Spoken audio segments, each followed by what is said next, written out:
Inside the Birds is back. What's going on, everybody? Geoff, Mosher, Adam Caplan. We've got an exciting Inside the Birds here as the Eagles were not as active in the last few days, Adam, as they were for the days preceding our last podcast where we had to put some things to the side and be like, whoa, we got some signings to talk about. We got the trade of a cornerback. So in the last few days over the weekend, it's been kind of tame. But nonetheless, we did have press conferences from all three guys. I guess that's the first one that they do, and you probably won't hear from them in a while because there's no mandatory minicamp now. So I'm not really sure when the next time we'll hear from guys like Steichen and Gannon, who I thought was really interesting, by the way. Steichen, Gannon, and Michael Clay as well. It could be quite a while, maybe training camp before you hear from these three guys again. What'd you say? Yeah, no, training camp. Yes, you're right. It's a long time. Yep. I got a lot of things to get done before the starting training camp. I know, but look, they're in a situation where, in fact, Gannon's funny. I guess Bob Lang, who now oversees PR for the Eagles, used to be with the Niners and Eagles before that. Mm-hmm. He blamed Bob. I think he said he blamed Bob. He wanted to do it earlier, but hey, look, this is good. There's a lot of stuff to talk about with these guys. Definitely, particularly as you said with Gannon. Yeah. By the way, do we call him JG?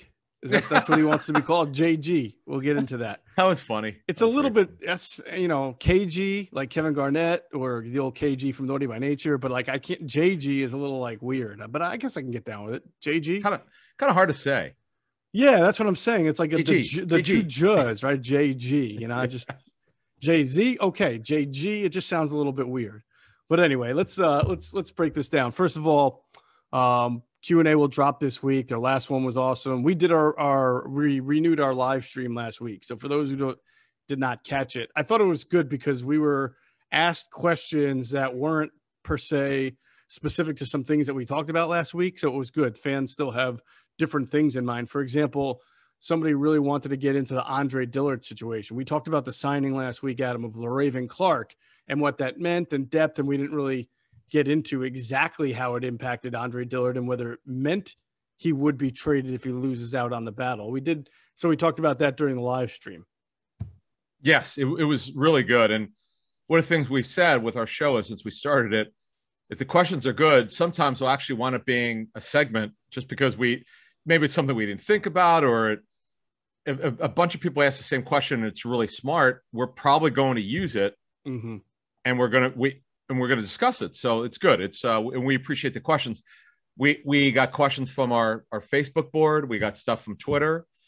And that's primarily because I know people ask where they should send questions and stuff. So that's pretty much where we're going to do that. Right. And just to remind everybody, we're not I tried to make this known last podcast and last live stream. What we're trying to do is kind of alternate live stream for our ITB TV, live stream, guest, Ask ITB live stream, guest, Ask ITB live stream, guest. But sometimes guests aren't always easy to line up. It depends on the time of the year. We do hope to have a guest on this coming week. So hopefully we'll be able to do that. If not, we'll just do a live stream, an Ask ITB live stream. Sounds good. All right. Just making sure everybody understands that it's not a strict schedule now. We're trying to alternate it because we like doing those guest interviews. They're always fun. The last one we did 2 weeks ago with Brian Westbrook is still getting viewed because there was a whole lot of breakdown there, right? On the running back situation, on the overall team situation, on his thoughts on Nick Sirianni. B. West is great. So it was really good to have him on. I forgot to mention this, Adam, by the way. I was just told, and I don't know if you got the same information, just going back to the rookie camp. Okay. Since we were just talking about running backs really quickly. When I asked who showed up, who stood out on tape, knowing that it's just rookie camp, right? And I was looking for not the obvious, like Devontae Smith, first round pick.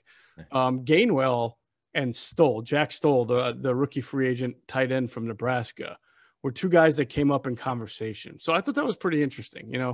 Gainwell, especially because, in these camps they're not running the ball a whole lot. So he must have come ready to show what he can do in the passing game and caught the ball well and did good things there, which is always good to hear. Right. From what we understand with Gainwell is that Memphis coaches ask their running backs to do a lot of stuff. Mm-hmm. Blitz pickup, lining them up everywhere, as you know. I mean, Gibson, for goodness sake, was playing slot receiver in his final year at Memphis. So Yeah, that's good. That's a good sign. And we heard Devontae Smith is as advertised in terms of seriousness of his job. Yep. Real competitor. I'm sorry? Real competitor. Absolutely. Yep. Yeah. And just like a Nick Saban coach player, smart, coachable, type A is what you want. He's gonna set the tone for the receiver room, which is what they needed. Mm-hmm. We're gonna actually later in the show, we're gonna break down the receiver group now, because we did our positional previews. We started and we did running back a couple weeks ago. Now we're on to receiver, but that's good. Well, was there another player? I'm just trying to think. Was there another rookie? Oh, Jack Stoll. Okay, yeah, that's the one I mentioned. Stoll. Right. Just wanted to mention on him is that the wide tight end is next to impossible to find. I mentioned in our probably the live stream. Mm-hmm. The teams die to find these wide tight ends. They're inline tight ends. This is why Lee Smith is still playing. He's the guy who used to be with the Bills and a couple other teams. The guy could play to his 40 if he wants, because it's hard to find inline blocking tight ends. The kids in college football, because of spread offenses, they're not asked to block anymore. Right. Very little. Yeah. And look how long Brent Selleck played. He played for a long time too, because he could block. Yeah. Well, what he did is he went from being a receiving tight end. Yep. To just a blocking tight end. And it's just hard to find those guys. So that's why I think he's got a legit shot to be their third tight end this season. Yep. I agree with you. And it's good to hear that he kind of showed up quickly. Q&A mentioned this, and we should talk about this too, because I imagine you've heard the same thing, talking with coaches, talking with former players, and you never make too much of a rookie camp or a mini camp or anything 7-on-7, 11-on-11. However, I have had coaches and players, established players, tell me that you can tell within the first couple of practices of a mini camp if someone's really going to struggle, especially in year one. You can tell like when someone doesn't get it, and you can tell when someone really gets it, right? I'm sure you've heard that before. I've heard some coaches say, like, I knew that a guy we picked in the draft was going to have to be nurtured along more than we'd like from the first few practices in camp, which I find really interesting, because you always want to be patient. I mean, you have to give somebody time to grow and develop, but I think it more speaks to, you get every year, you get like 30 kids, right, that are in your camp, maybe give or take, between the draft picks, the rookie free agents, and some of the newcomers, right? And some stand out all the time, and some you can tell need to be nurtured. And I have definitely heard people say after a few camps, you just know who's going to be able to, grasp it really quickly and go with it, and who could struggle and who could start off needing a lot of work. So many years ago, I went to a NFL team's mini camp, and I talked to a rookie mini camp. Then I went to the veteran camp, and I remember talking to this veteran quarterback, and his team drafted a receiver in the first round. It wasn't the Eagles, by the way, just for those people wondering. Can't go into which team it was, but anyway, the quarterback told me, goes, "This guy's not going to play this year." I'm like, how do you know that? He goes, "Because he doesn't know what he's doing. Mm-hmm. He's just not grasping it." And they're constantly, he was a high rep player. That's the term that scouts use. He's you have to keep giving him extra reps for him to get it. Right. And that wound up being a problem. And that goes to what you were saying. Players do know that early on. It could be defense too. Guys are having to be told again and again, and that becomes an issue. So sometimes they're just not ready. Absolutely. So no, it was good to hear that, when you're talking about lower pick, like Gainwell, Stoll, positions where the Eagles are really trying to find some talent there, caught on very quickly at rookie camp. But as Brian Dawkins said, everybody looks like a star until you put the pads on, right? And shirts are shorts, and then they put the pads on. I mean, I've been through it with Nay Brown, Hank Baskett, but those are more training camp superstars. OTA superstars, guy. We got to do that when we do our June shows. I have to OTA go. Team. I'm sorry. Do we do our ITB all OTA team? Yeah, and I want the fan stuff too. I want if you could remember, folks, because Geoff's a better one for this, because being a beat reporter, I don't remember all of them, but and the funny thing is there'll be OTA superstars who you never hear from again. Like literally, they'll go to training camp and they're like, "Wait a minute, where did this guy go?" I'll give you a great one.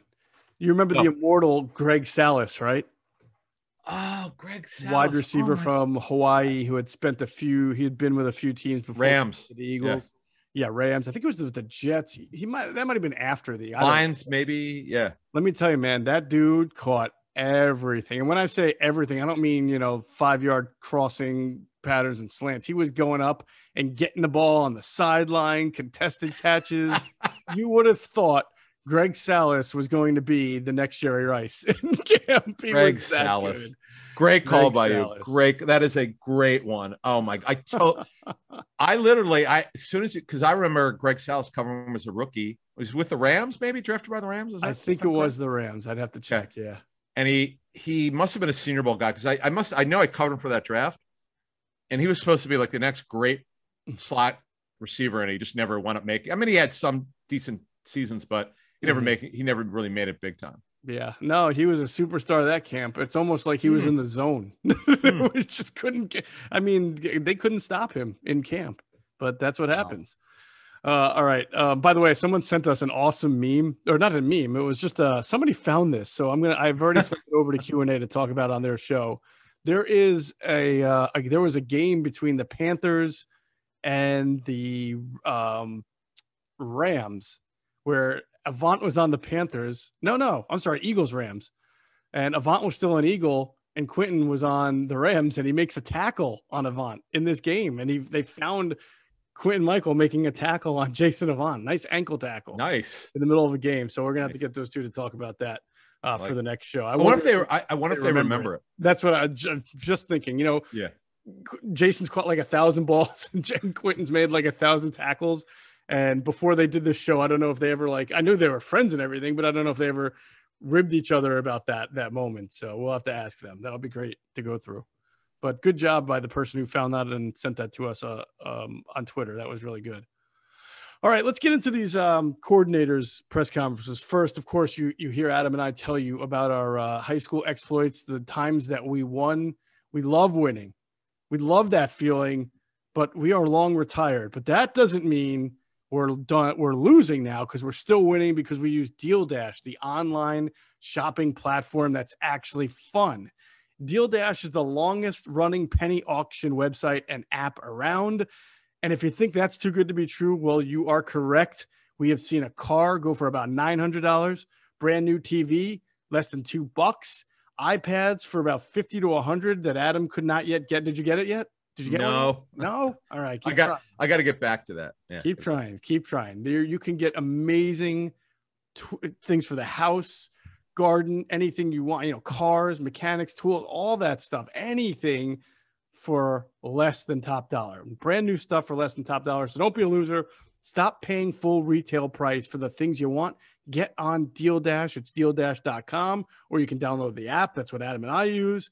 And when you register, enter the promo code ITB for a special offer for some bonus free bids. ITB for a special offer on bonus free bids. I'm still hunting down some wireless speakers, especially for the outside waterproof ones. So I'll let everybody know if I get in and win. So, all right, let's talk about let's start off with Shane Steichen, because Adam, he was asked a lot about Jalen Hurts and the offense. And this is now like reporters' second chance to get any kind of information on Jalen Hurts as the starting quarterback as possible. But now there was discussion about Jalen. It just wasn't, anything that had the words like QB1 or starter in it. But clearly the message has trickled down, right, from Nick Sirianni to his coordinators that there's no template here for what they do. I mean, you and I both know that there's a template. Every coach has a template. But what they're really trying to hammer home is that they will adapt what they do to their personnel, be it skill position players like wide receivers or running backs, or in this case, Jalen Hurts. And that's basically what Shane Steichen was trying to say when asked about how he was going to tailor the offense to Jalen Hurts. Yeah, and the thing that I found interesting, because he was followed up. There were a couple questions on Hurts, and here's the quote about the tape study from last season. He did a nice job. I know he only played 4 games, but he did some good things, made some plays out of the pocket, some big scramble plays, used his feet. He's an athletic guy who can make plays. We're looking forward to working with him. This is the stuff that you saw last year from him. When the pocket breaks down, he can make those so-called second reaction plays, which is now something, it's sort of a bonus that coaches never really would talk about years ago, but now so many guys can do it. Mm-hmm. Whether it's big Josh Allen, super athletic, big arm quarterback, Mahomes. You see many quarterbacks being with Kyler Murray, Russell Wilson. The list goes on and on and on. And this guy, Jalen Hurts, can do that. And here's the question: we're going to strongly assume that Hurts will be the starter. Mm-hmm. I do wonder off of that comment again. He's just responding to what he saw on tape, because when you look at Steichen was only an OC for a season, and he coached a guy who is athletic, with the Chargers, but Herbert ran a little bit more at Oregon than he did with the Chargers. Mm-hmm. But when you look at this situation with Hurts here, and you look at Sirianni, who's the play caller, I mean, I'd have to go back. I don't remember him coaching a guy who could move like this. So it's going to be fascinating to see how they structure him as a quarterback. Is he more of a drop back guy? Do they design runs for him? I mean, how they handle him, I'm really curious about, particularly in training camp. Yeah, like, if you just look at the Colts, right? Like Andrew Luck could run, but he was more athletic earlier in his career, and then the injuries kind of settled him into being more of a pocket passer by the end. Jacoby Brissett could run a little bit, right? He's not like a guy that you're doing quote unquote athletic read option type plays with. I mean, he's just a guy who can get out of the pocket a little bit. So right. I mean, certainly Philip Rivers is not any of that. So. No, not at all. That's why I brought up Luck was a pocket passer who could run if the pocket broke down, but you weren't designing runs for him. Correct. And then with Brissett, it's funny. He became a goal line back last season, which I thought was funny. He was a designated goal line back. They would bring him in sometimes, and he would come in inside the 5 with the Colts. But yeah, I mean, he can move, but he's not what you would call a running quarterback. So I do find it interesting. We're not going to know. I mean, I understand Hurts is a certain type of quarterback based on tape study, but this is one of the things we're not going to know to training camp, how they structure his run game. When Hurts gets plenty of runs when the pocket breaks down, I get it, or when he doesn't. This is what I think. This is what Avant was talking about on their show. Let's see what happens. And this Josh Allen went through the same thing. When you start going through more progressions, you might run less. Right. That's what we want to see here with Hurts. Once he starts going through 2 or 3 progressions, maybe he goes from 7 or 8 runs a game to 2 or 3. Who knows? Maybe that's a good point. Yeah, I'm looking at Brissett. He had 15 starts in 17 and 15 more in 19, and the most he ever ran for was 260 in a season. So that was, when you're playing 16 games and you run for 260, that's not a lot. It's about 17, less than that, 16 a game. So yeah, and in San Diego, they had Tyrod Taylor there, right? But then he got hurt so early that I don't think Shane Steichen ever really had a chance to kind of design, quarterback running plays or plays that would flourish where a quarterback could get out of the pocket, right? Just so you know, it was actually going to be that he was going to mirror it. Anthony Lynn was going to mirror it the way I understand it. Like the Ravens offense with Lamar Jackson. Really? Yep. Wow. Yep. And as you just said, he got hurt so early that Tyrod could run. I mean, he could do both. He's actually got a nice arm, but that's what they were going to do. But he got hurt so early. And the funny thing was with Herbert, he ran a lot. He's super athletic, but he became this pocket passer. And again, this is what I bring it back to Hurts here. You just don't know. This is Hurts' first full season as a starter. So you just wonder how they're going to do this. And they're new to him. They're new to Hurts, the staff. So there's sort of an unknown. I mean, we could guess, but in the end, we just don't know. Yeah. I'll always remember that was it the first touchdown Hurts threw as a starter when he came in, not as a starter, but in prolonged time when he came in against Green Bay, right? And he threw that touchdown to Greg Ward.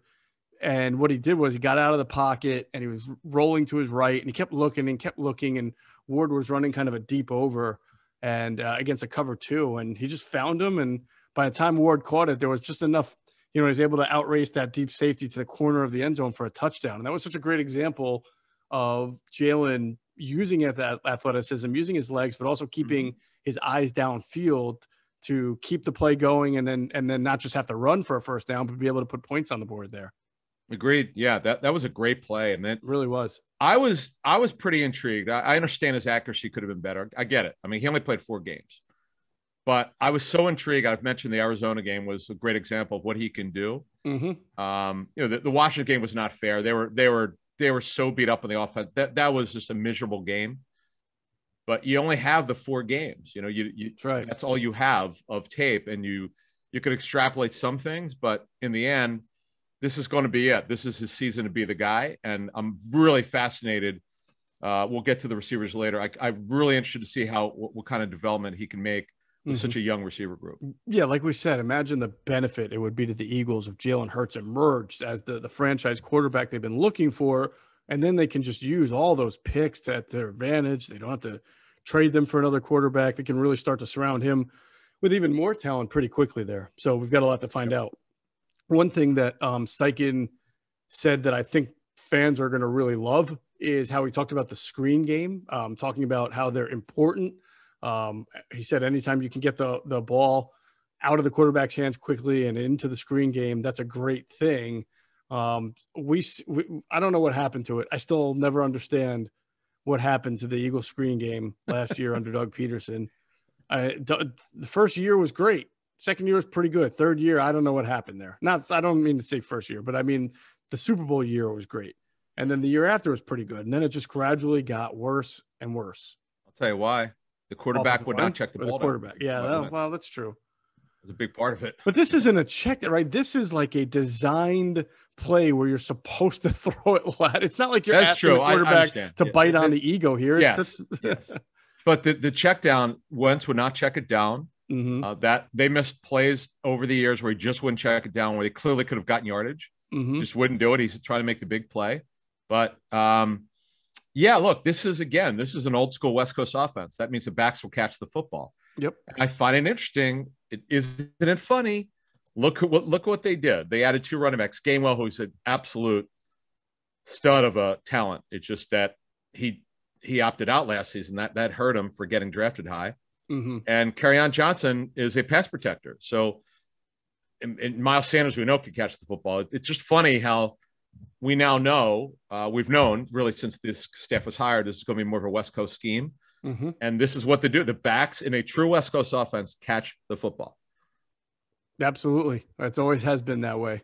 All right, let's move on to what he said about the receivers, specifically Jalen Reagor and Devontae Smith. I thought it was pretty interesting, and I'm not reading too much into it. I just thought it was interesting that when he was asked about watching Jalen Reagor, that Steichen mentioned that, yes, he's explosive. He had some big punt returns and catches. He almost put the punt. It almost seemed like the punt return stood out a little. I think, what was that, a 71-yard punt return touchdown that he had at him? I forget against who at this point anymore. But he had in that game, he had like a 71-yard touchdown from a punt return. I think he had a 55-yard catch that game. Was it Dallas? I don't remember. I really don't remember. I should. I'm usually like pretty locked. We'll have 57 comments on. I know everybody's going to be telling us, "You idiot!" It's all good. Yeah, but yeah, I thought. Did you find that interesting at all that he mentioned that first? Yeah, I was not expecting that. That was. And here's the thing that caught my ear and my eye. Okay. He talked about the yak yards. Well, this is a West Coast offense, and I like how he ended. He's going to be a good player. Jalen Reagor is a really unique player because you can line him up everywhere. Something we're going to talk about later in the show about what we think his role is going to look like.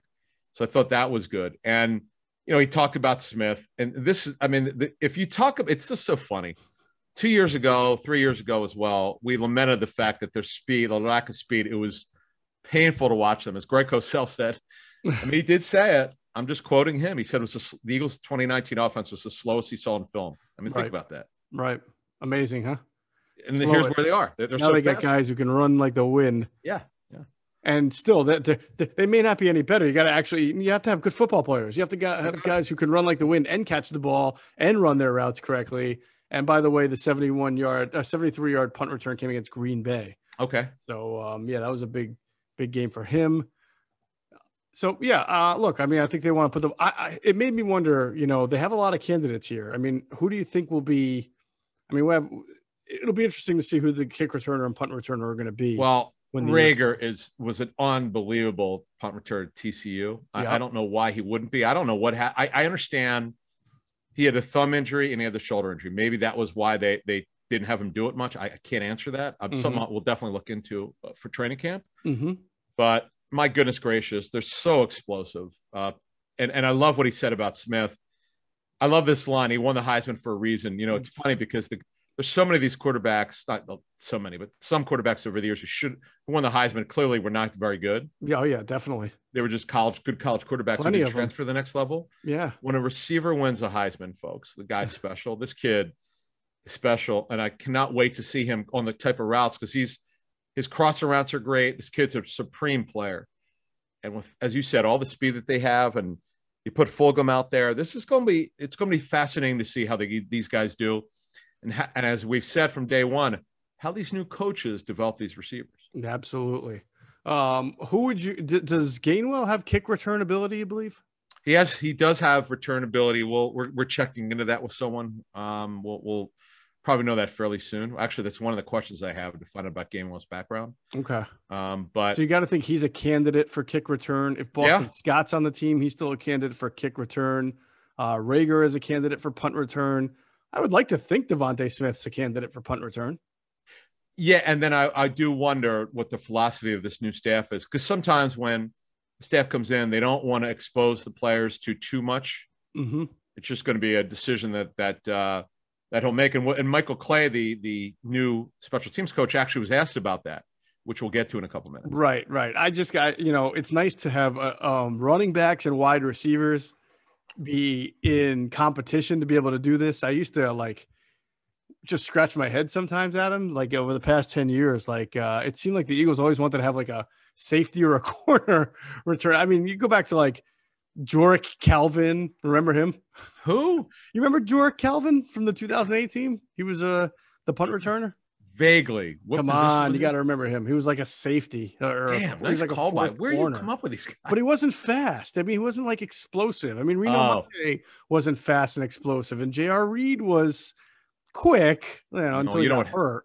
Yeah. He looked like he was going to be a really good kickoff returner.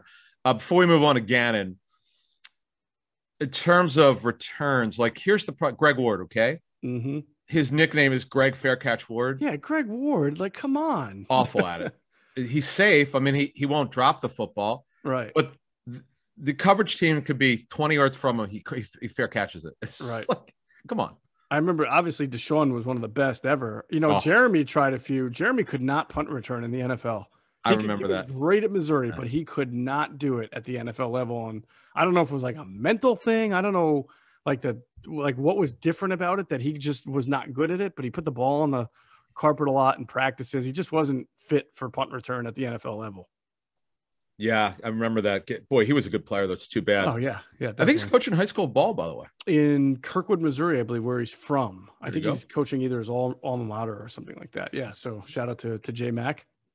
All right, let's get into Jonathan Gannon. First, download the top-rated DraftKings Sportsbook app now. Use promo code ITB when you sign up to turn $5 into $200 in free credits. That's right, turn $5 into $200 in free credits when you download the top-rated DraftKings Sportsbook app now and use that promo code ITB. Just bet on the basketball team of your choice to win, and you claim $200 in free credits. All right. Let us talk about Jonathan Gannon, JG, as he wants to be called. Another guy. He does not have, according to him, he doesn't want to be pigeonholed into a specific scheme.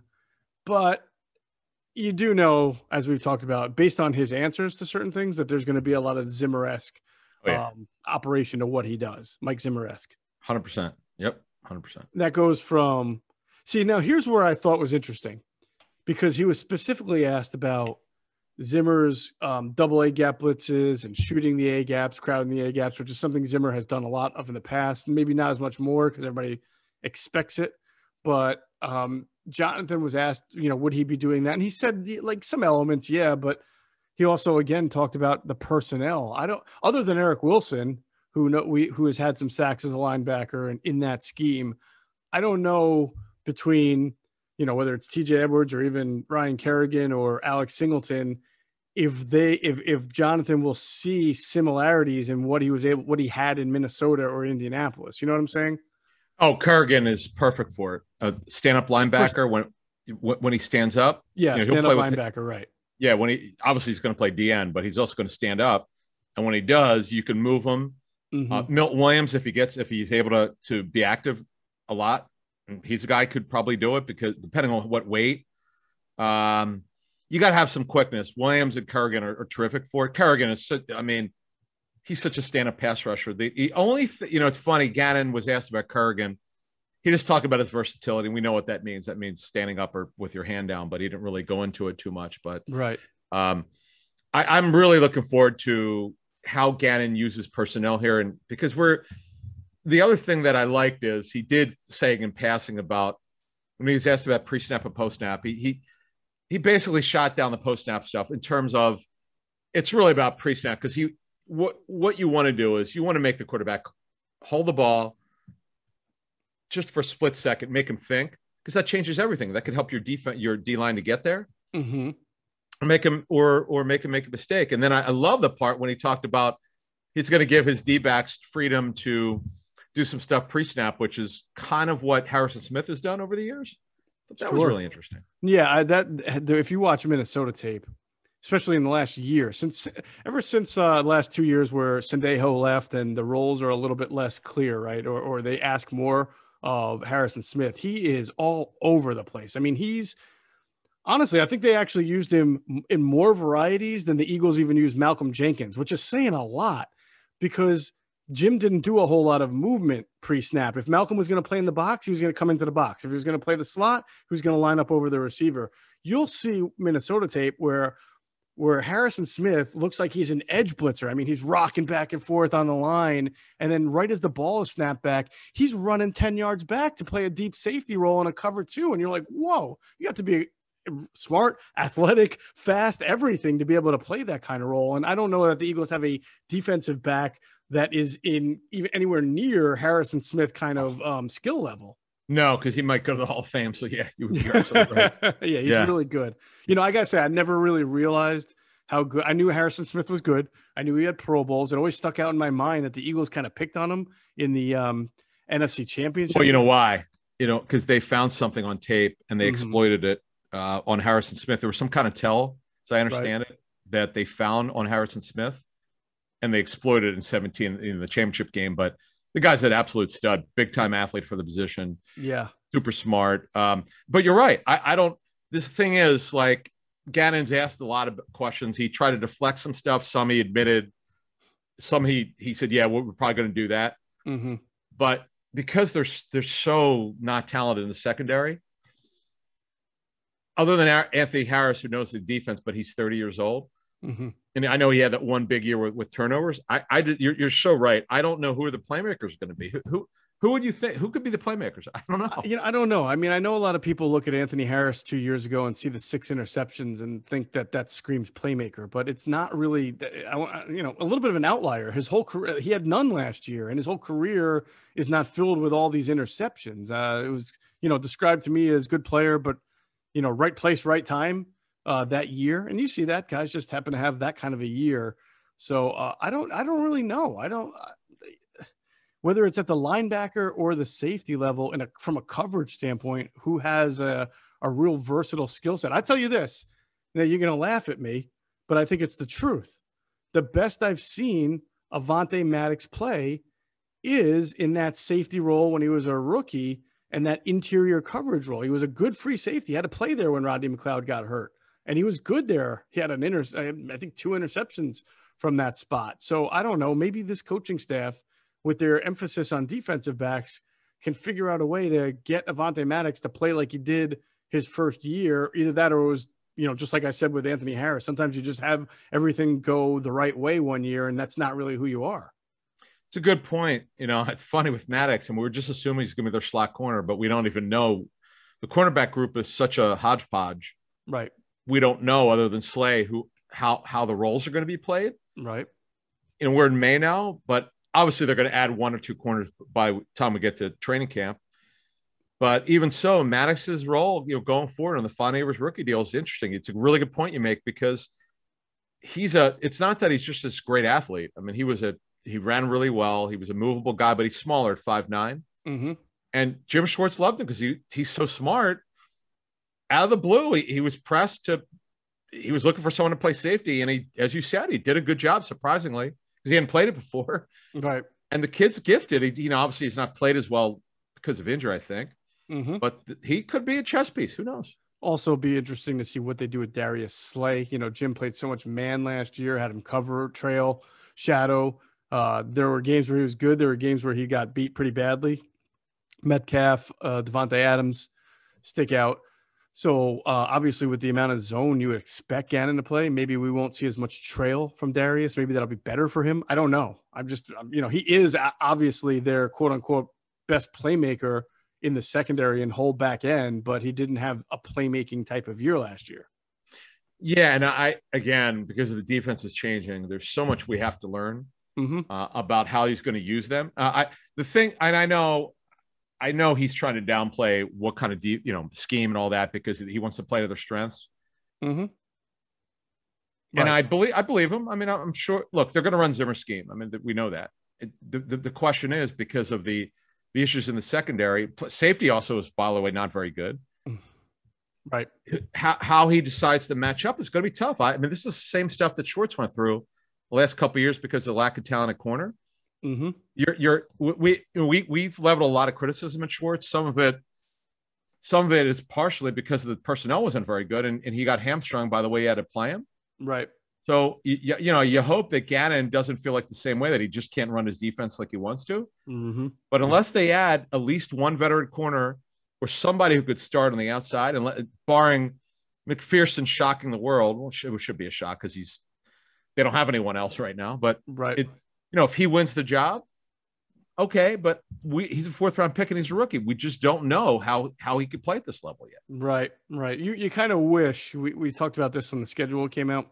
You kind of wish the Kansas City and Tampa Bay games weren't among the first 6 weeks. You kind of wish they were later in the season because I remember in 2000 and what was Chip's first year again? 2013. Remember they just blitzkrieg Washington coming out of the box and everybody. By the way, whoa! And then they go and lose to Kansas City, and then they went to Denver week 4 and got obliterated. I think it was like 55-10 or something like that. It was the first week, if you remember, and they could deny it all they want, but Mike Shanahan's defensive players were acting like they were hurt. I remember that. They were clearly trying to slow down Chip's offense. Yeah.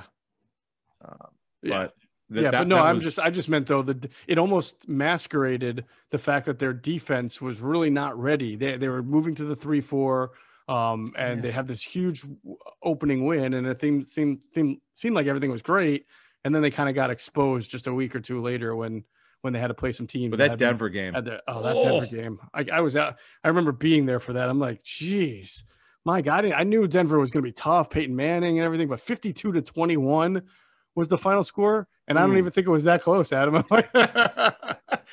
That game was a blur. It was so bad. But that first game for Chip Kelly was like fireworks because we had the anticipation. We were able to see it in the offseason. But until because the league had no idea. Well, they had an idea because they would go to the college tape. But Chip was running a extremely vanilla offense in preseason, not to give tells. Right. But once you saw it, and Washington had they didn't know what to do. Yeah. By the way, Washington scored 27 points in that game. I forgot they started to put points on the board late when the Eagles probably took their foot. Oh, they made it close. You're right. I do. But then the Chargers beat them the next week, 33-30. Then Kansas City 26-16. Then Denver 52-20. So in their first 4 games, they had allowed 120, 138, 130, about 140 points. That's a lot. Billy Davis.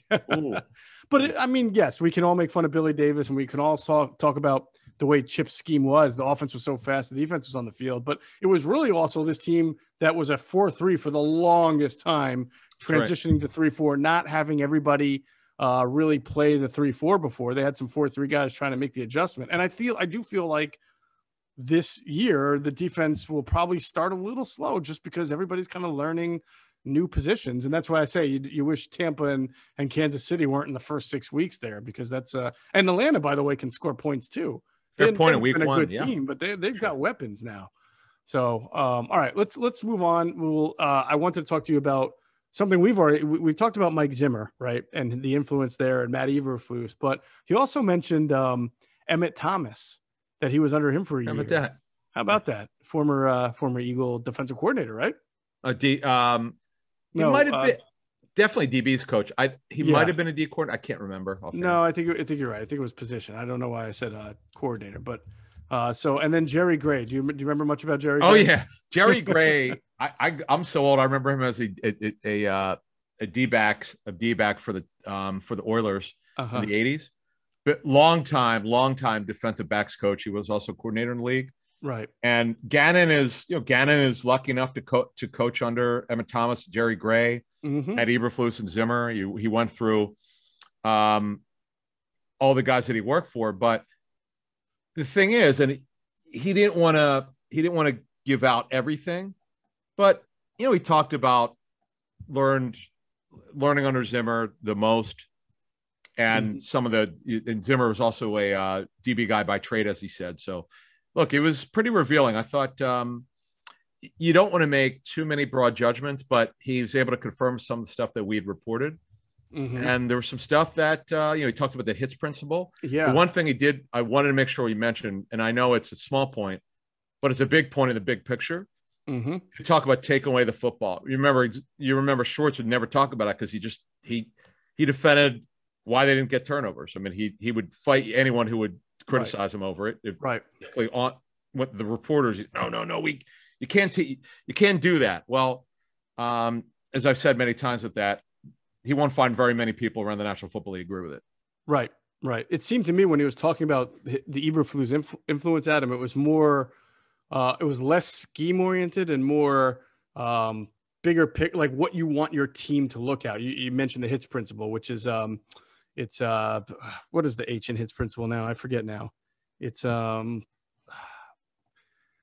hustle, intensity, takeaways, and smarts, right? That's the hits principle. And he talked about, what is it you want your team to look like? This is what he got from Eberflus. What do you want to see? When a team watches you on tape, what is the bigger takeaway? So it seems like the mentality, that defensive toughness, right, is really what he learned or what he's taking from Matt Eberflus. It's how you want your identity to be known. We know that Colts defense will hit you. I mean, they got fast, quick guys who are tough guys, whether it's Leonard or anybody in their front four. They've always been a very just, like kind of a lunch pail defense. So I feel like that's the mentality he was trying to say is what he took from coaching under Matt Eberflus. And by the way, Emmett Thomas was the defensive coordinator for a couple of years, 95 to 98. So I thought he was under Ray Rhodes, if I wasn't mistaken. Yeah. Right. And then he had an interesting quote about, we're not hard-headed. It's not my way or the highway. It's not about, a dictatorship. It's about getting the players to do their best. And that's what's better for the team. So interesting stuff. Do you think Jim Schwartz would say that?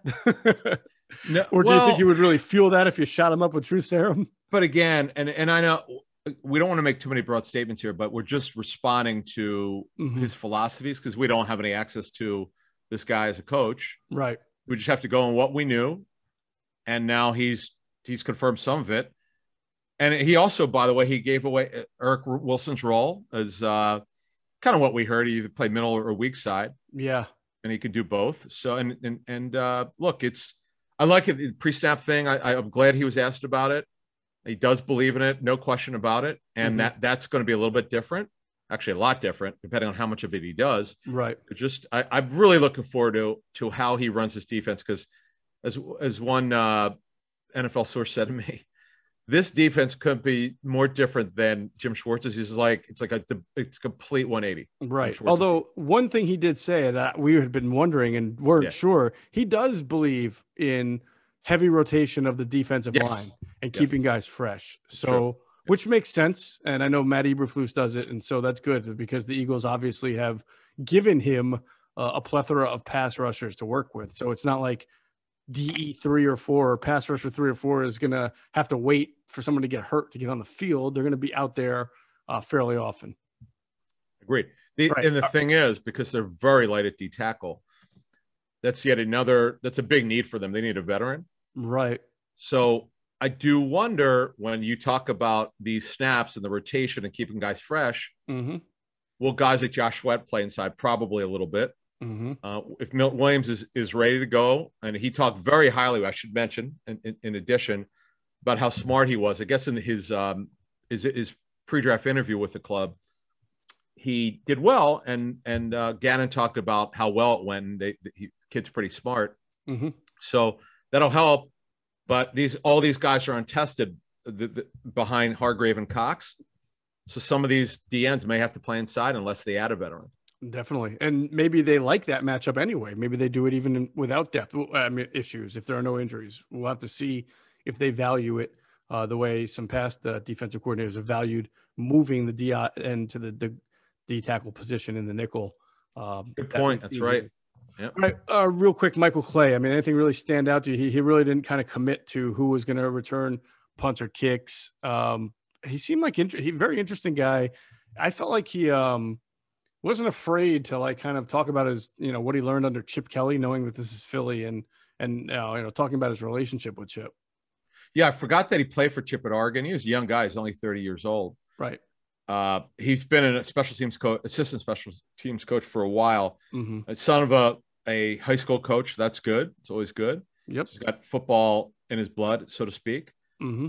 And the one that he was asked about, because they're really good. The Niners special teams are great with terms of field position. He went into that and he said he's a big believer in it. There's no question about it. The issue now is they got to get the punt. They got to get the punter Sipas going here. Mm-hmm. We'll see what they do in terms of competition. And he did talk about, before we move on to our positional preview with receivers, we should note that he brought up Brandon Ayuk as using a receiver as a returner. Yep. So that, and Ayuk, by the way, is a first round pick. So that's good that they were able to do that. He does have experience using someone who was a starter, by the way, and a first round pick as a returner. Yeah, man. If the Eagles have like Michael Jacquet out there returning punts and kicks this year, I'm going to throw my hands up in the air. I'm just going to quit. Or if it's like Jordan Howard returning kicks, like no, stop it. Stop it. If they re-sign Blake Countess just to wait, is he actually with? He's not with the team anymore. No, right? He's not. No. All right. Well, they better not bring back Jordan Calvin again. Or J.R. Reed. So J.R. Reed, before we start this position receiver preview, he tore nerves in his leg because he's trying to very rare nerves. Yeah. I forget the name of the nerve in it. I think it's a nerve that it goes from the foot up the leg, if I'm not mistaken. Sounds exactly right. I just remembered reporting on this thing, and I just remember thinking this guy was a great story, and he was going to be their kickoff returner for years, and here you go. Over. He came back, but he was never the same. He just wasn't the same. Yeah. I don't know. It was very, very odd because it was reported or it was announced by the team that he tore it like trying to jump a fence. It's like, what? Exactly. That's exactly it. But he was a good dude. I really liked him. He was a nice guy, but nonetheless. Jordan Calvin. Oh, my goodness gracious. Go look it up on Pro Football Reference. He was drafted by the Cardinals. Yes. In 2010, a 6th-round pick. Yep, that's right. 2010. What did I say? 2008? I meant 2010. I mean, he must have. I mean, I usually remember the low-end guys. I don't. It's funny. I'm looking at his bio. He played in the Arena Football League for the team. The Kiss. The Kiss. Yeah, the LA Kiss they were only around for 1 year. That was their name, the LA Kiss. Yeah, I remember. Yeah, they were in the arena. Sponsored by the radios. That's like one of their pop radio stations out there. No, it was actually after Gene Simmons and their group. Was it? Yeah. Oh my God. Were they all dressed in like black and white and they have like their tongues? They tried it. They actually, the jerseys are really cool. I do remember this. Who's it? It's Gene Simmons. Who's the other? Paul Stanley. Paul Stanley. Right. Unbelievable. That's hysterical. How do you wear a uniform and go out there and play a sport like football and you're playing for the Kiss? Hey, come on, man. I don't know. It just sounds a little weird. But anyway. All right, let's so that's it for special teams. That's it for the coordinators. We'll talk a little bit about wide receivers here as we continue our positional review. We did running backs last time out. Before we even get to that, I want to thank our friends at PHLSportsNation.com. Go visit them. They have unbelievable content. They are for the fan, by the fan. That's their motto. They're always looking to enhance the fans' experience with their coverage of your Philadelphia sports teams. I'm sure they have a lot of great stuff in the aftermath of the Sixers Game 1 victory over the Wizards. A little tight there at halftime, but pulled it out. So go check them out. You can find them on Twitter at PHLSportsNation. And of course, we'll pause real quick for a word from our other great sponsors, including our friends at Sky Motor Cars.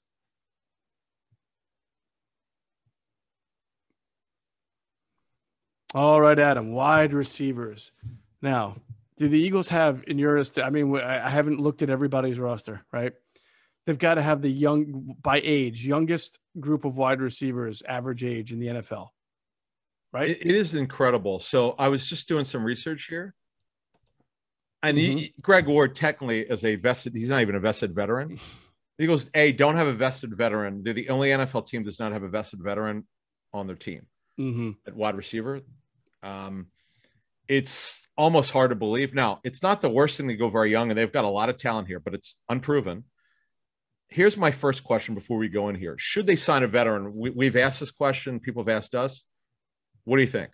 I mean, you'd have to give me the name because at this point, I feel like the Eagles have – I don't want to say all of them are promising players. I mean, we're talking about some 5th and 6th round picks and some rookie free agents, but Hightower and Watkins did get on the field last year, and they did show glimpses of being able to play the game. Hightower can get open. He just couldn't catch the ball at times, and he's got to obviously shore up some of the route running and maturity. And Quez Watkins, it took him a while because he was hurt earlier in the year, but then he got on the field late in the season, turned a little flare pass into a touchdown.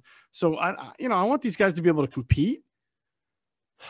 You'd have to tell me what name is out there, and I say, well, this guy's a no. You should sign this guy. I mean, who's out there? Yeah. By the way, Tim Patrick. Technically, Denver. Tim Patrick was a restricted free agent, so technically, Denver doesn't have a vested veteran. But in terms of receivers that are out there, oh boy! All right, there are a bunch of slot receivers, which obviously the Eagles do not need. Right. Veterans that are out there. Give me forget some it. Golden Tate. Guys who can play the X. Yep. Golden Tate. Just anyone who could play on the outside. Nope. Golden Tate, forget it. D.D. Westbrook, forget it. He doesn't run well enough. D.D.?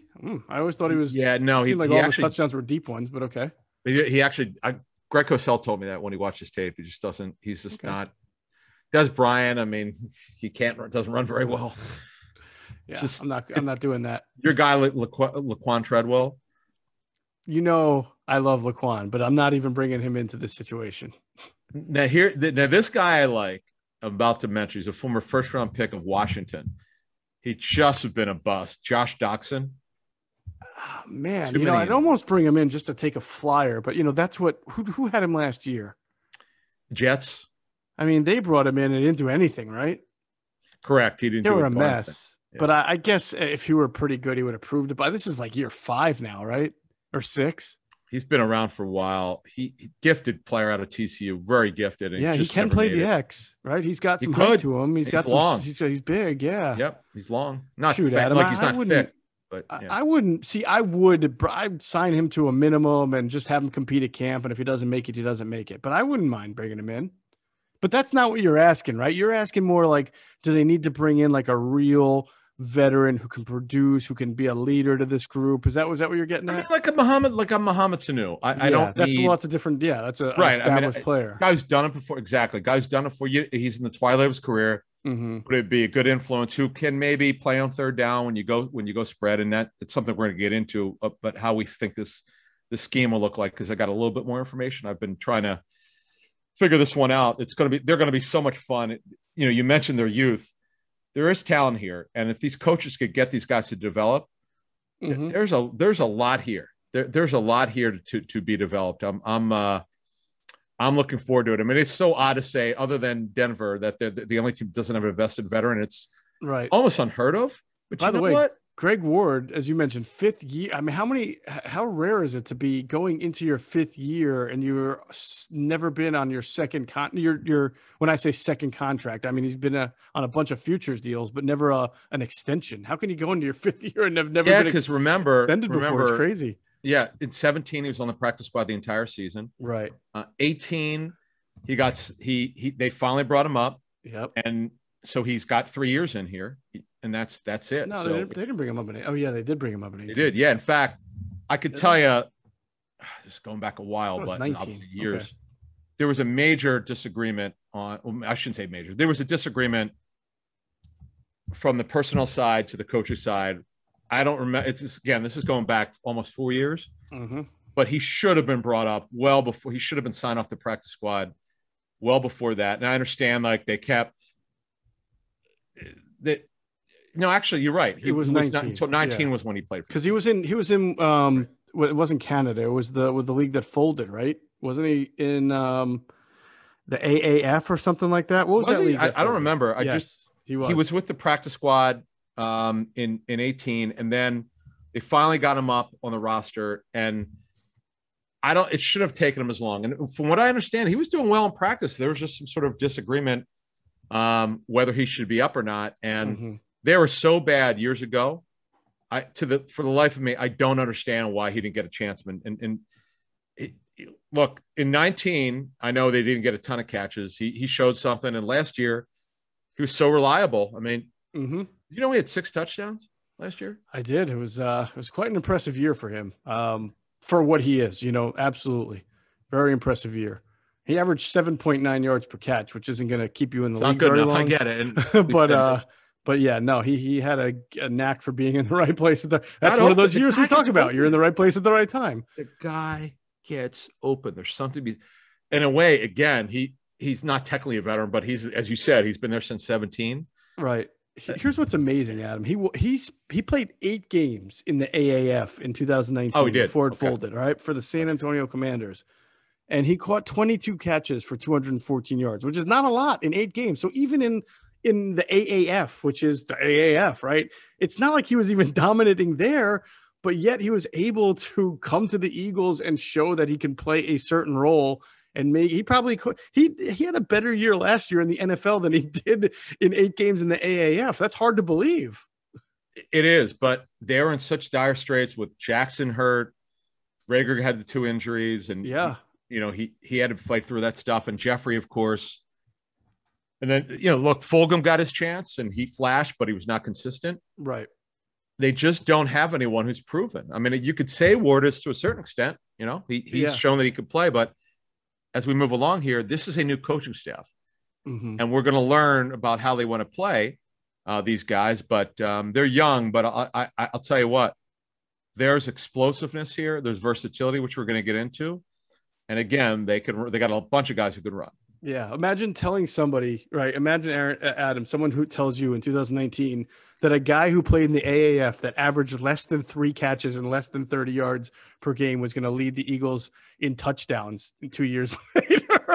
Not what you'd probably say, well, man, the Eagles will probably only win 4 games that year. And hey, you would be right about that. It's not a great thing, but it is. No, but it's a good story for him. You're right. It is. It shows it's been a great story of development. Yeah, absolutely. So to get back to your question, some of the names you read there, I look, I mean, I'm always a fan of having a leader or a veteran, but show me somebody who's going to be worth like if they wanted a veteran, they already had one in Alshon Jeffrey. They didn't have to cut him. They have to pay him the money anyway, but they wanted to kind of cut ties and start new. Why would you then bring in an Alshon Jeffrey like player and spend more money on it when you really want to kind of go forward with this set of receivers?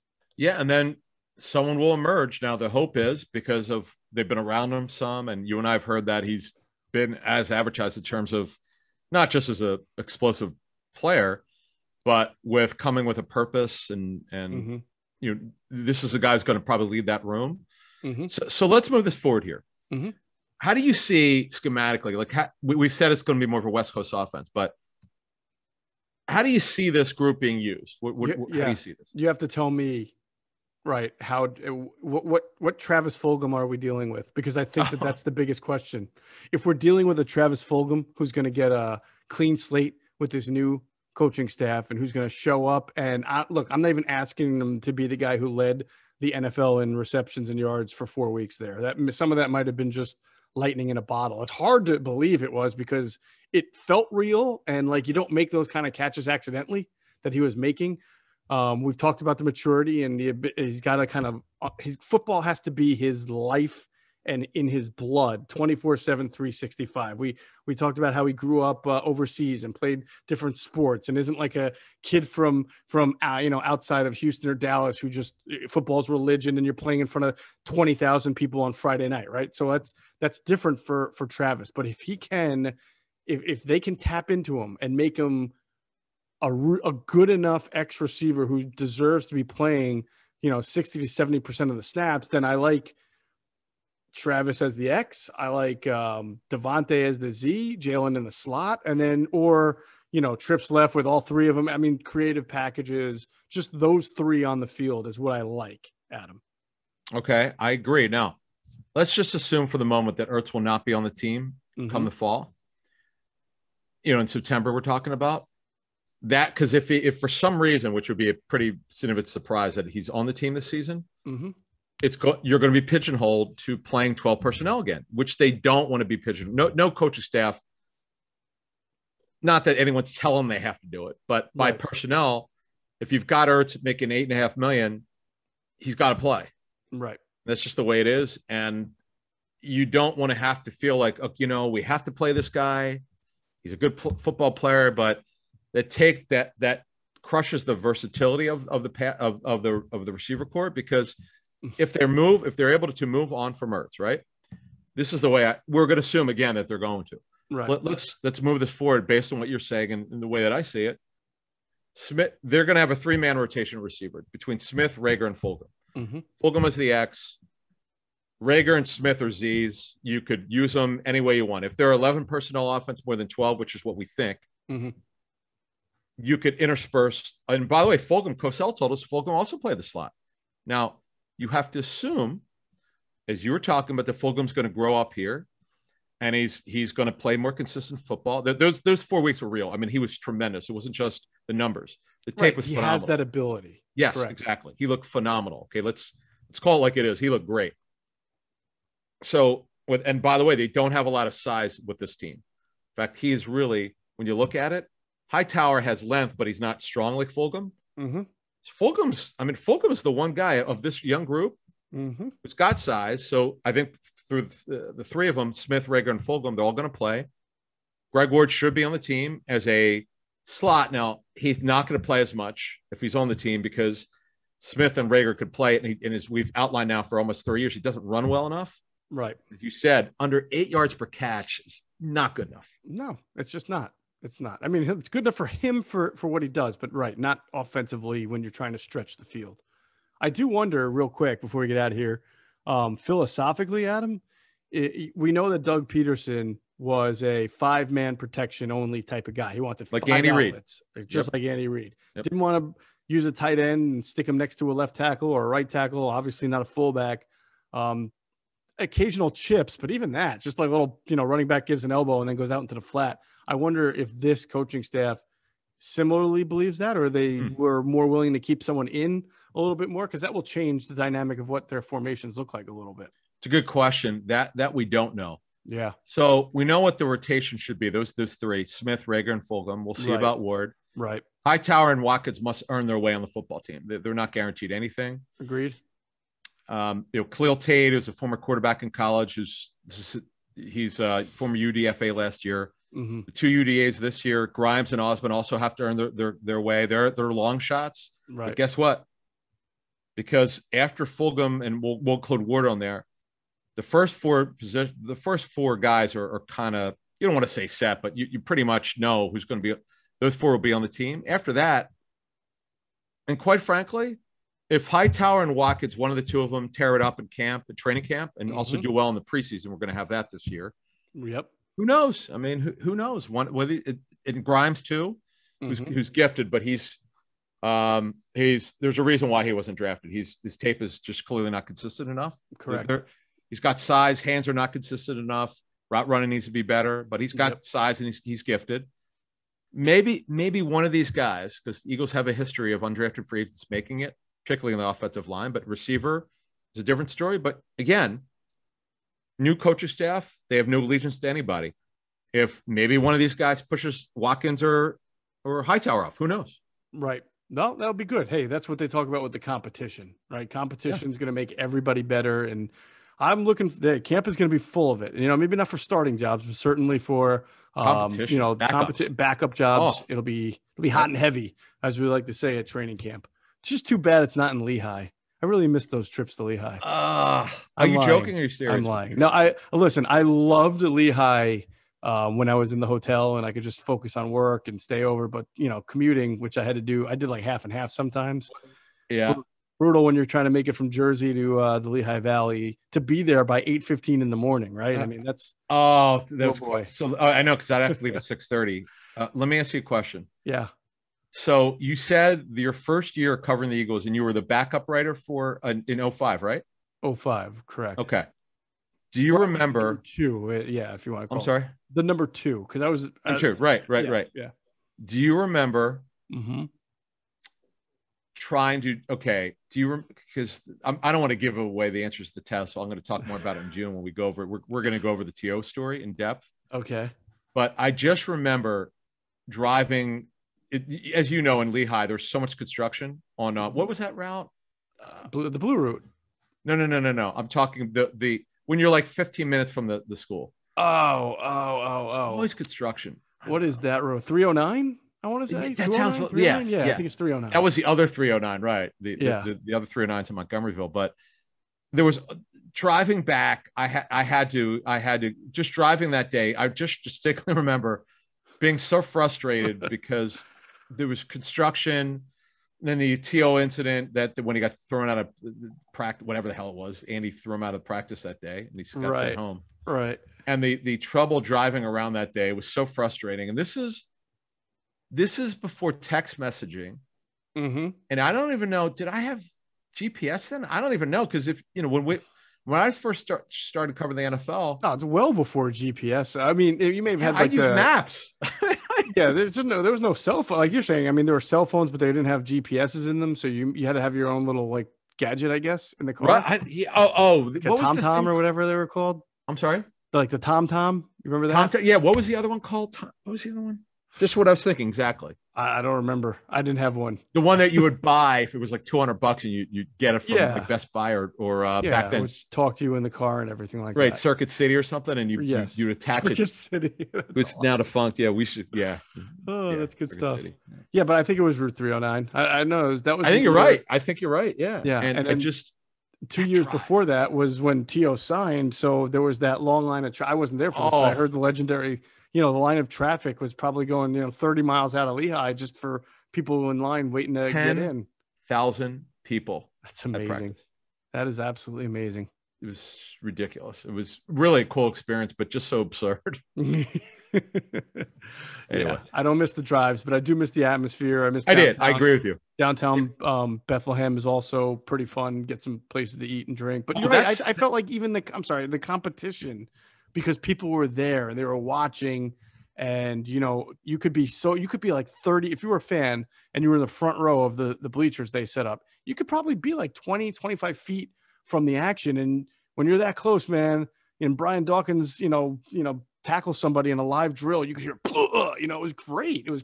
That's a really, by the way, that was a really good sound effect you had. Was that real? Was that you? That was me. You never dropped? That was pretty good. It was not a drop. I'm about to make it into one after this show, but that was pretty damn good, I got to tell you. But no, like that, the competition, and I think, the players have talked about this. They would see that, and they would really treat, like those. Andy ran a rough competitive camp. It would be pretty cool. Now I feel like you're at NovaCare. You barely touch. I mean, this is part of the changing rules anyway. It's not. They could be doing training camp at Lehigh, and it wouldn't matter if 20,000 people were there, because you can only do so much hitting and contact and pads. But when it was up there, it was legit. And by the way, before we get out of here, it brings up a great question, because this is the new staff. Will they hit in camp? They hit like what, twice last year? I don't remember. Because you're saying because it's a new staff. Well, yeah, I don't know what you're only allowed. I'm sorry? You're only allowed what?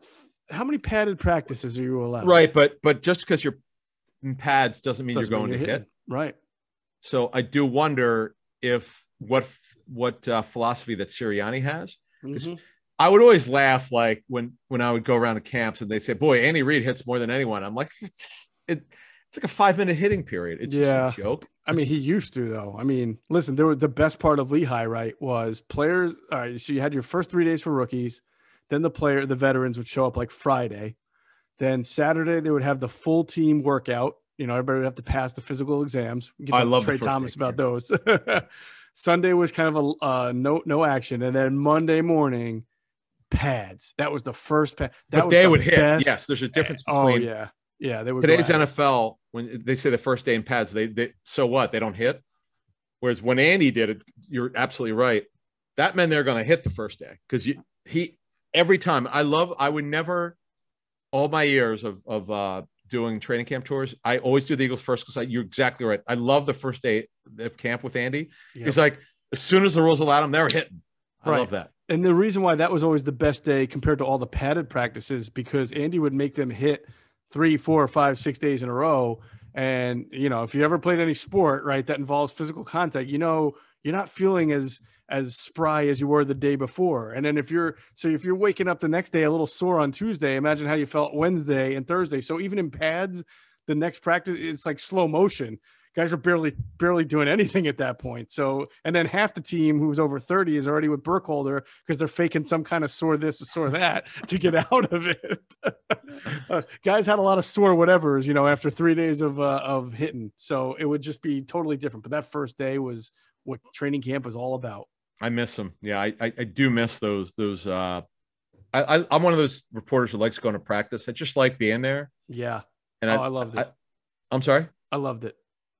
Yeah, in Lehigh, it was so great. And you're so right. The fan to be able to see practice, you're right up there. I got to give the Eagles credit for that. Mm-hmm. Joe Banner got that. I remember talking to Joe about it many, many years ago.